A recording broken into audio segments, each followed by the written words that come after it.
the perfect. Hi, everyone. Once again, Johnny Charles, Managing Director of Ujima Fund. Pronouns are he, him, his. Glad to see you all, glad to be in community with you all. And thank you so much for your grace, particularly offering your time, your space with us this evening, and particularly every Wednesday evening for those of you who tend to show up and come out. Particularly Wednesday evenings, we celebrate, co-create, and try to practice joy, but also kind of just focus on financial and political education. And we dedicate the space to do just that, particularly with our members, from about 6:30 to about 7:15, and then from 7:15 to 8:30, our member teams come together and meet periodically throughout the month.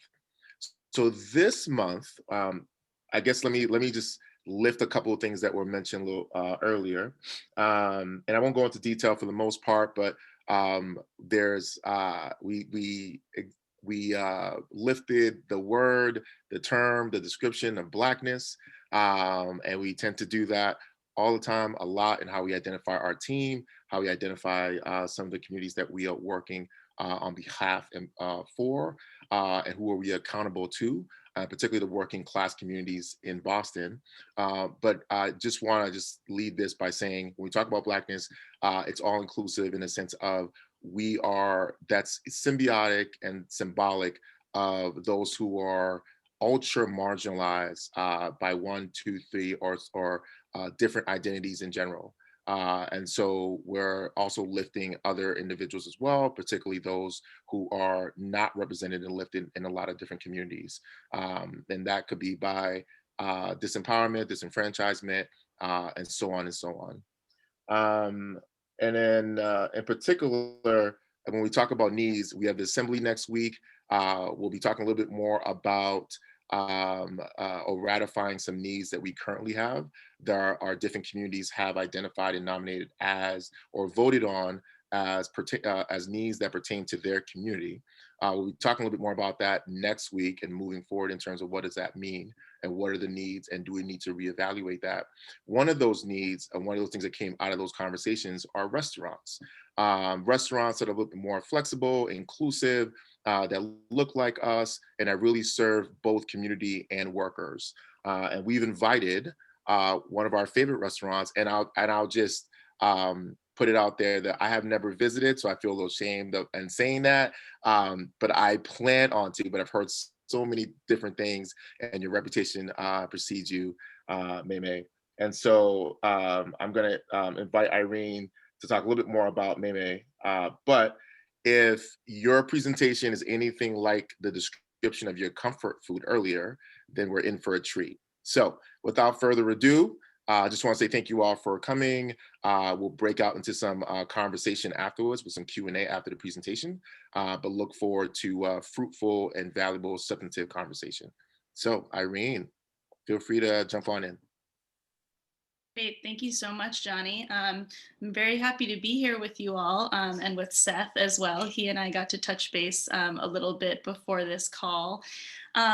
I wish that what I had to say about the restaurant industry was as comforting as what I had to say about my favorite winter comfort food. But a big theme for Mei Mei over the years has been really practicing transparency, and not just transparency, but also education around what the information we're sharing really means. So just to give a little more about me. My family is Chinese American. I grew up in Brookline, and I sort of came to the restaurant industry by accident, just by really loving food. And then I had a big brother who said, "Why don't we open a food truck?" And I said, "You're definitely going to need my help." Mei Mei means little sister in Mandarin, so clearly I strong-armed him into naming the business after me. So we opened with a food truck. We then opened a restaurant, and we sort of started out with a lot of ideas around farm to table sourcing, ethical sourcing. We use meat from animals that have lived their lives outside, and really making sure that we have relationships with where our food comes from. Over the years, we sort of transitioned our focus to be on the really hard questions around employment. The restaurant industry employs almost half of all minimum wage workers in this country. And so that is a tough nut to crack, but also a big one. If we can solve problems for this industry, that has the potential to affect a lot of low income and minimum wage workers. And so when we talk about employment, we mean certainly pay, compensation, but we also mean the sort of the dignity that every worker deserves. We mean providing opportunity to grow. So whether that is that you started out as a dishwasher and you want to become the sous chef, or maybe you are in school, you're studying something on the side and you have your own set of goals, really making that part of what it means to work at Mei Mei, to have your job, to come to work every day. And I did want to also speak to our involvement in the community. So I am honored always to serve on Bing's board at the Haley House. I also work with Commonwealth Kitchen, and very recently, just this week, took on a program manager role for an upcoming restaurant resiliency initiative. And so we are going to be selecting 8 restaurants in the Boston area, all owned by Black and brown folks. Many of them are sit-down restaurants and some of them are primarily takeout. And so this conversation couldn't have come at a better time for me when I'm thinking not just about Mei Mei, which, I will say right up front is a restaurant that primarily serves, white and Asian folks here in the city, and, is not a high-end restaurant by any means, but is a place where most of our guests have disposable income, and have, I guess, professional type office jobs. And so, COVID has really prompted us to think about what it is to have a community outside of just the people who pay to eat our food. And so I've been fortunate to be part of the community in many different ways, including with the Haley House, and on the board of Commonwealth Kitchen for a number of years. And a lot of what we've done during COVID has been about sort of emergency feeding and different kinds of community support. We have a beautiful community fridge outside of Mei Mei. If you get a chance to come by and see it, that's one of the initiatives I've been really excited about. We also created a program called Project Restore Us, which basically we raise money to pay restaurants to pack and deliver groceries to low-income, working, undocumented, and immigrant families. So since May, we've worked with 5 restaurants, including Suya Joint in Nubian Square, to provide about 250,000 pounds of food delivered straight to the doors of folks all over Greater Boston, but with a big focus on Everett. And that work has been kind of exploding my concept of what a restaurant is or what a restaurant can be. I know we have some sort of specific topics around what it costs to operate a restaurant and what the big challenges are. And I'm really happy to kind of speak to all of those things in more detail. I did want to share a link to some coverage of an event we did almost exactly a year ago. So right before the pandemic, we hosted a public event, and we broadcast it over this newfangled thing called Zoom, which we had never really used all that much, and look at where we are now. And what we did was we actually opened our financials from 2019 to the public. And that was basically an outgrowth of a practice that we had internally called open book management, where everyone on the team, dishwashers to front of house staff to managers, we all looked at the books every 4 weeks, which means you have to be really on your P's and Q's when it comes to bookkeeping. And we had everyone on the team go through a sort of basic curriculum so that they could understand the numbers on the profit and loss statement. Mei Mei has changed a lot over the course of the pandemic. And so open book management is also going to change, but we still review the numbers as a team. And in the prior incarnation of Mei Mei and open book management, there was also an incentive structure, so a profit share. So basically we would say, here's the number we have to hit in 2019. And if we hit it, everything over that is going to go to the staff. It's going to be broken out by hours worked. It doesn't matter if you're a manager or a dishwasher, because everybody contributes at their own level to our team. And really the goal is to get everyone, pulling in the same direction. That's what the people in open book like to say. Open book, I should add, is historically a kind of Midwestern manufacturing practice. But of course it has, I would say, spiritual and values roots in a lot of more sort of collective and cooperative formats for businesses and communities from all over the world. So I'm going to just put a link in the chat to an article that we wrote with Eater about how much it costs to run a restaurant. And the goal of sharing this information was really to start a conversation. And based on the Facebook comments that I got, we really did start a conversation. And so the real, I think, like takeaway is running an independent restaurant is really expensive. The average profit margin for independent restaurants in the US is between 4 and 6%. So that means that if you buy a $10 sandwich, 40 or 60 cents of that is going to actually become profit for that business. And so I have also pulled up our profit and loss statement from 2019, and I would be happy to share my screen and go through it in a little bit more detail and talk about some of the benchmarks. And of course, a lot of this is about guest and customer education, because we want people to know what they're paying for. And if we're a business and we think that we have better practices, or that we're pushing the industry forward in terms of sourcing or in terms of employment, we want people to know how that relates to that number at the bottom of their check. Right. And so the informed consumer and the consumer who's really thinking not just about, how does it affect me to eat here and pay this money, but also what is the ripple effect in my community, in my neighborhood, in our local economy.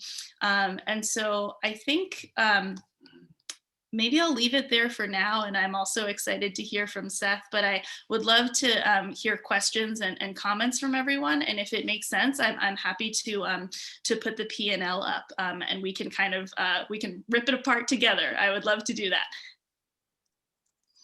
And I'm just going to interject as Seth comes on that you now have the ability to share screen. So if you'd like to pull that up, feel free. Sounds good. Cool. Thank you so much, Irene. I've never had a chance to hear in depth all that you do and your story, and it's truly incredible what you've accomplished at Mei Mei. So certainly a tough act to follow for me. But my background is similar, but also different in many ways. I represent a restaurant called MIDA in the South End. We're located right on the corner of Tremont and Mass Ave. We're on what would be known as sort of the Roxbury side. And, we are an inspired neighborhood Italian restaurant. My partner, Chef Douglas Williams, is a Black gentleman. He is African-American, and his mom is or was Lebanese. And, we're really proud of him and what he's accomplished. I met Douglas in 2016 prior to our opening. And, I come from a background focused on more traditional business and finance. I did start working in restaurants early on and gravitated towards the industry mainly because I was not a particularly well-behaved teenager. And I thought for me, it was an opportunity to kind of stay out late and rebel and do things that I shouldn't be doing. And truthfully, I made a lot of mistakes early in life, and it took its toll on me in a number of ways. And I'm open and honest about the fact that I suffered from a lot of substance abuse and depression issues as a young man. And the restaurant industry eventually changed the way, I changed the way that I interacted with the restaurant industry from this sort of rebellious outlet to something that could rehabilitate my spirit through hospitality and through the values and virtues of the industry. And I kept focused on not just food and service, but on the more detailed nuances that go into running a restaurant. Why is it so difficult?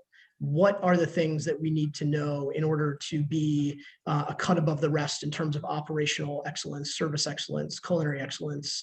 What defines the best restaurants?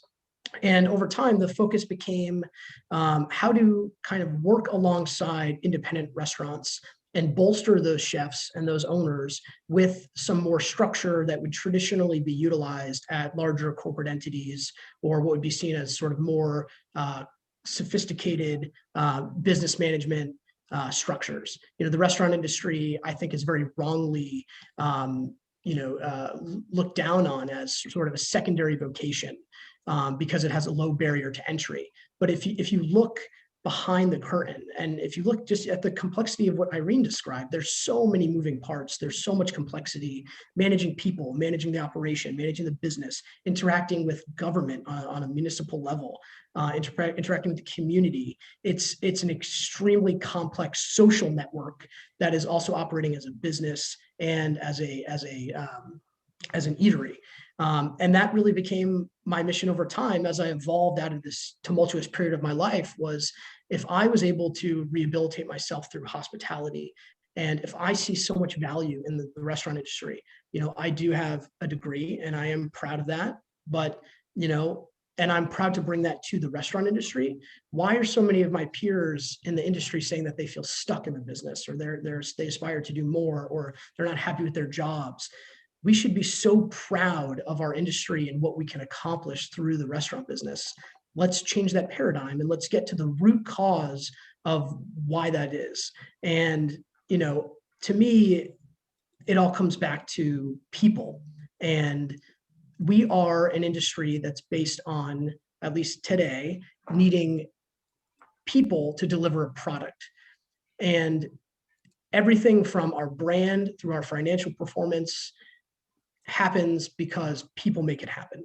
And if we're not investing in the people that run our businesses, then we will not be able to perform at a high level in the long term. Profits are extremely important and they are extremely hard to come by, but people ultimately can be positioned on that profit and loss statement as an expense, which we eliminate and destroy at all costs, or we can see them as an investment that generate productivity, generate revenue, and generate profits on the behalf of the restaurant owner. And to me, that fundamental change in perspective is what will unlock so many possibilities for the restaurant workforce. And I agree 100% with what Irene said. We're such a large employment sector. Over 10 million people in the United States work in restaurants. If we can channel social equity through restaurants and provide more opportunity, it changes the fate of generations of Americans in wealth building and health and so many other social determinants. So it's important that, to kind of bring it back to MIDA, we are a neighborhood restaurant, and that's really what we started on and in our focus.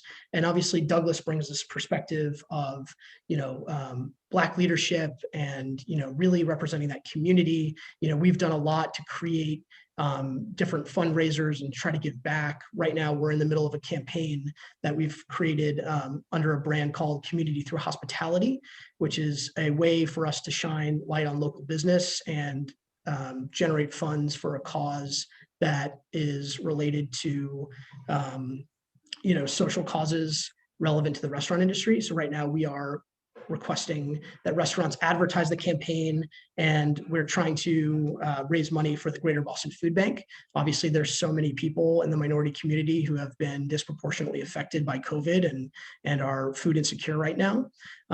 We've done campaigns previously focused on PPE. Prior to that, we raised money for the ACLU and for BECMA, which is the Black Economic Council of Massachusetts, who is now our partner on the current Community Through Hospitality fundraiser. So we've tried to take the restaurant and say, listen, we are obviously a restaurant, but we have to be part of the community. And the way that we invest in our business is to invest directly in our people, and they will invest directly in the product, and we will invest directly in our community. And that's what's going to perpetuate success for us. The mission for us moving forward is to say, okay, we know that we are successful partly because we value community and we treat our employees well. But what is beyond that? And what do we have to provide to create even more prosperity and opportunity for our staff?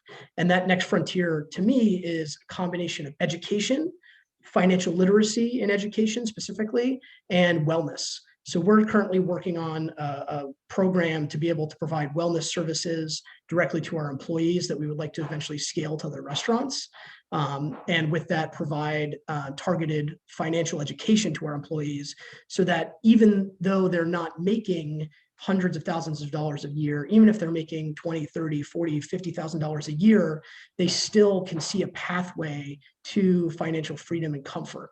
Because it is difficult if you are not making an exorbitant amount of money in a six-figure salary. There's no way around that in the cost of living of a city like Boston, but it does not mean that you're stuck forever. And I think part of it is the responsibility of business owners to engage in the conversation around finances. And then I commend Irene so much for that open book policy.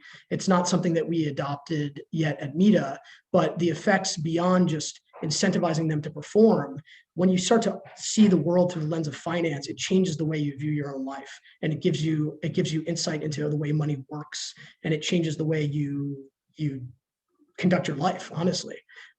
So we want to start to create training structures that go beyond the technical functions of the job and extend into life skills and health related activities that we think will be transformative in the long run. So that's sort of my story and focus, and happy to take questions and just want to interact and have fun. Thank you both. And Seth, I should have done you a little bit more and given you a proper introduction as well.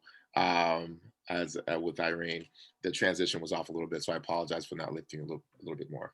No way, don't apologize. So I have tons of questions, but I want to just step back a little bit since I am obviously speaking most of the time. So I want to just step back and invite folks to throw in some questions. Feel free to put it in the chat, or just put yourself on mute or unmute yourself and feel free to share. But I'll also allow like a minimum of like anywhere from 10 to 15 seconds for folks to gather their thoughts as well too.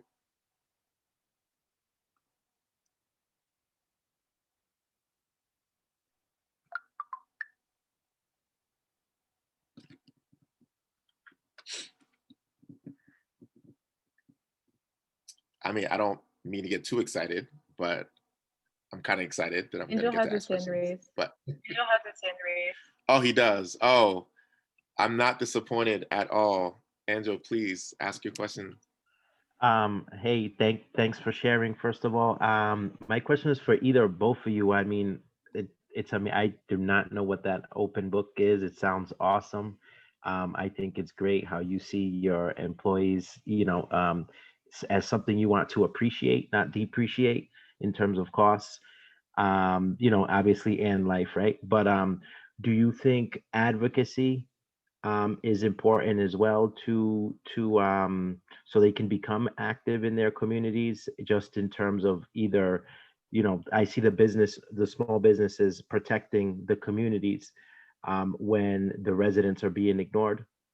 And sometimes, that reaching out to small businesses is what I'm doing now where I live, to help assist in revealing what's going on here. So I just want to know your thoughts about that.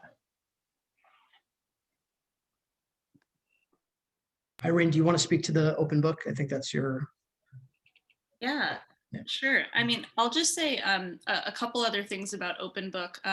We did work with, or I did work with the Haley House in the reopening of the Bakery Cafe to implement some of the Open Book practices. And I think the great thing about Open Book is that it's not just a policy, right? Because any business in theory can just say, oh yeah, sure, look at the books anytime you want, go ahead. But there's so much more that goes into it. And I think at Mei Mei in particular, we have so many staff members who are interested in one day running their own business, and making them the best cook, the fastest dishwasher, that doesn't actually prepare them for success, right? And so knowing, I think that a way that we're investing in not only them, but in hopefully, the future of our small business community is training people and bringing them, up through the ranks, and they can open their business with an idea of what the sort of back end finances look like. In terms of empowering staff to sort of get involved in local community issues, I think at Mei Mei we have done an okay job with that. Certainly we encourage our team, folks who are able to vote and to get involved in politics locally. We at Mei Mei have not done all that much in terms of, I guess, like partisan politics, but we're very clear about our values in a lot of other ways. So we've never, for example, like supported a candidate. And a lot of that is that the Mei Mei brand is very kind of cheerful and in some ways very neutral. And that's something that we've struggled with over the years. And I, like I said, I work with my older brother and sister, and like I'm the wacky little sister who's extra opinionated and very perhaps overly principled. And so I think a lot of what we do is we want to be a company that our staff is proud to work for. And so whether that means, our engagements with different nonprofits or community initiatives, or empowering the staff themselves to get involved, I think that has always been something that we're working on. And I will say one thing is that a lot of our team is not from Boston originally. Many of them are, but a lot of them aren't. And so I think one of the things that happens organically that would be smart for us to really, I think, formalize in some way is that folks get a different picture of Boston when they become part of the restaurant industry, because so many communities are totally invisible to the kind of average consumer. And when I say average, I think I'm thinking of the Mei Mei consumer in particular, who is, probably college educated, probably white. And so for folks to see a different side of Boston through their engagement with the restaurant industry, I think that's really powerful and something that, again, it just happens because people talk to each other when they're at work, right? It's not something that we have worked intentionally to educate folks on, but it has been rewarding to kind of see some results from that.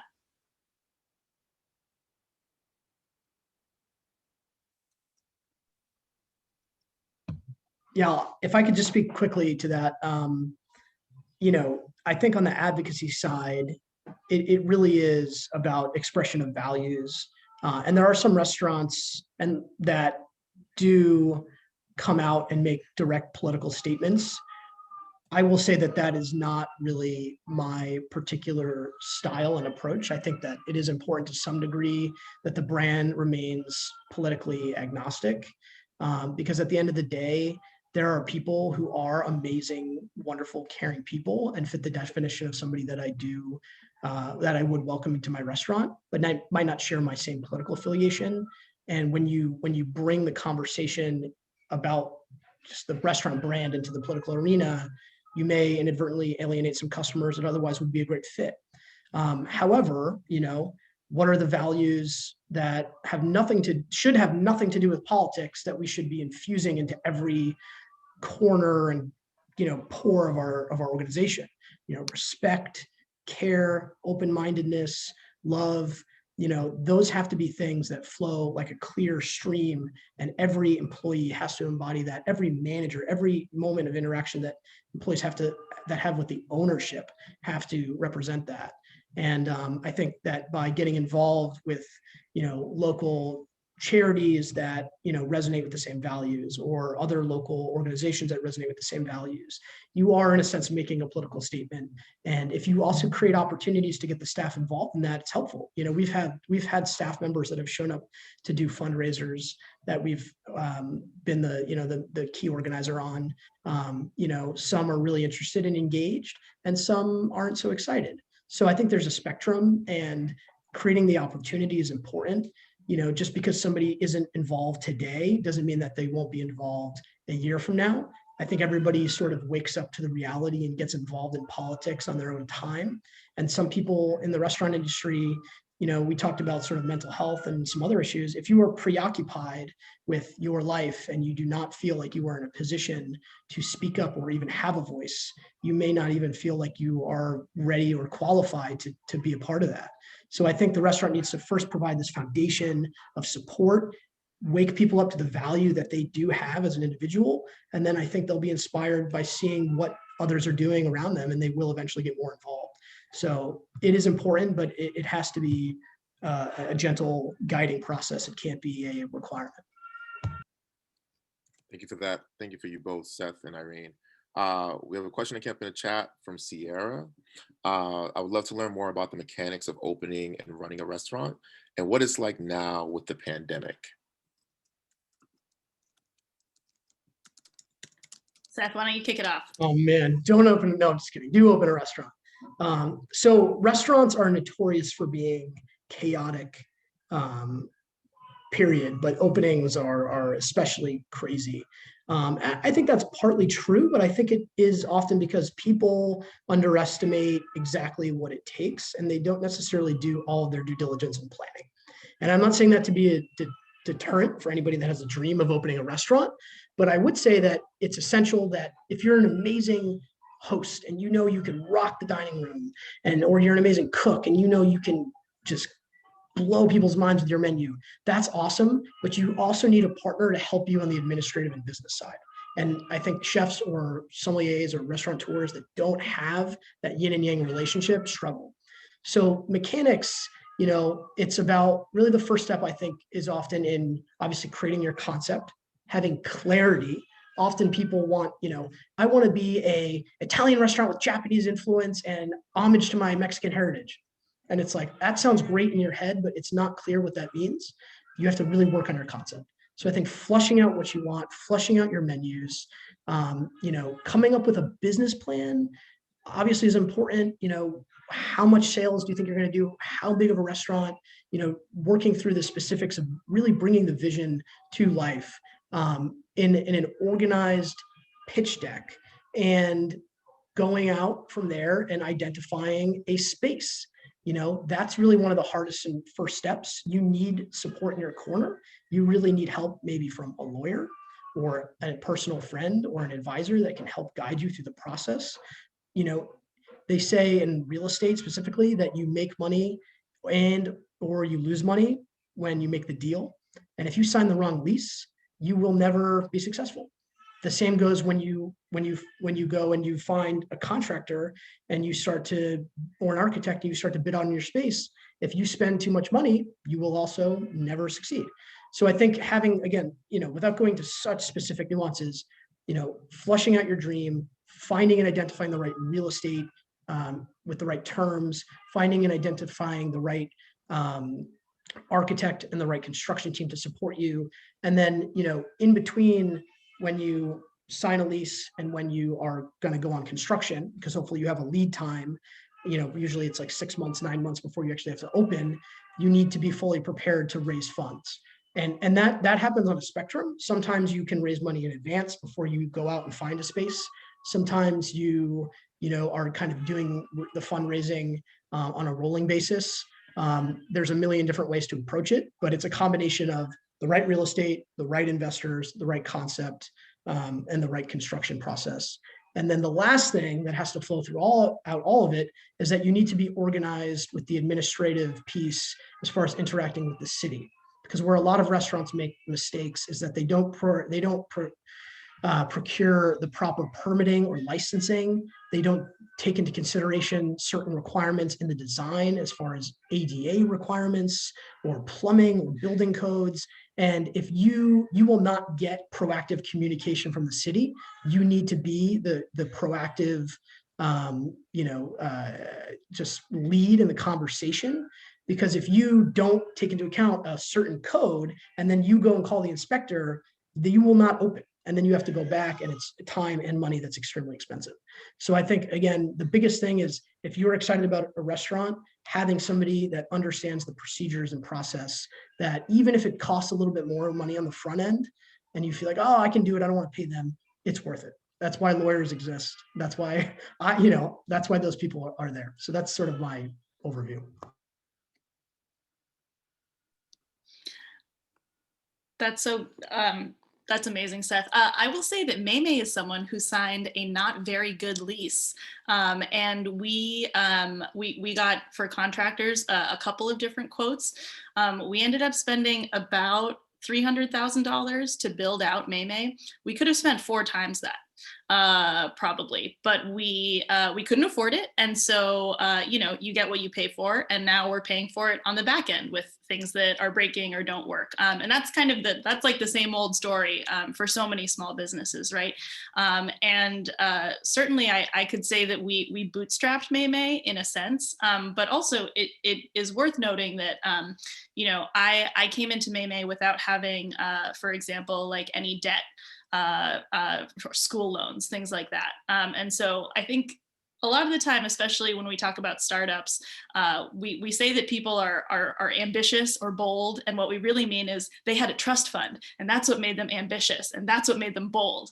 And so I think that, when we think about folks who don't have those resources and what it means for them to open a restaurant, it means, choosing the services or the vendors who might not be the best out there, because that's what you can afford. And so a lot of, I think, what restaurants do is coming back from having to save on the front end. So that's sort of the Mei Mei story. And I'll also share that, right now, so I'm in the middle of doing interviews with a bunch of restaurant operators from all over the city. And the themes that come up a lot of the time, or I would say there's one big theme, right? Which is they love food and they care about food. And they're really, really great at creating food. Where they struggle is, for example, managing their team. They may not be trained people managers, right? Because they love food and they care about food. Knowing the exact cost of every dish on the menu. Almost none of the businesses that I'm interviewing right now have gone through the very tedious work of making sure you know what every single dish costs. How to distribute tips and categorize employees, because they're not employment lawyers, right? Because they love food and they care about food. How to do marketing, online marketing, digital marketing, how to have a newsletter, how to collect email addresses. And so that's why, I think the restaurants that you see being really successful have a whole bevy of professional services that they rely on to do this work. And maybe they started out doing it themselves and eventually were able to afford outsourcing it.